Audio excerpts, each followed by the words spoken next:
ঢাকার সাভারে একটি বহুতল ভবনে হামলা, ভাঙচুর ও নগদ টাকার স্বর্ণালংকার লুটপাটের অভিযোগ উঠেছে। এ ঘটনায় কয়েকজনের বিরুদ্ধে সাভার মডেল থানায় লিখিত অভিযোগ দায়ের করেছেন ভুক্তভোগী লায়লা আলী। অভিযোগে বলা হয়েছে, পূর্ব বিরোধের জেরে অভিযুক্তরা ভাড়াটে লোকজন নিয়ে দেশীয় অস্ত্রসহ ভবনে প্রবেশ করে হামলা চালায়।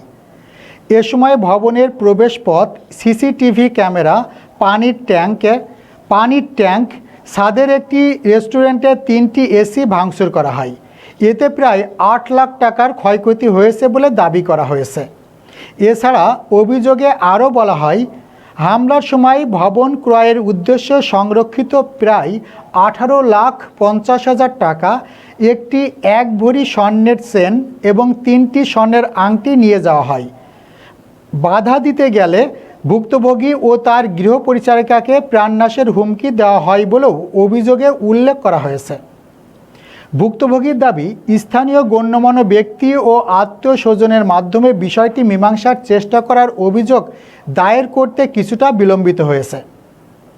এ বিষয়ে সাভার মডেল থানা জানিয়েছে, অভিযোগটি গ্রহণ করা হয়েছে এবং ঘটনাটি তদন্ত করে প্রয়োজনীয় আইনগত ব্যবস্থা নেওয়া হবে।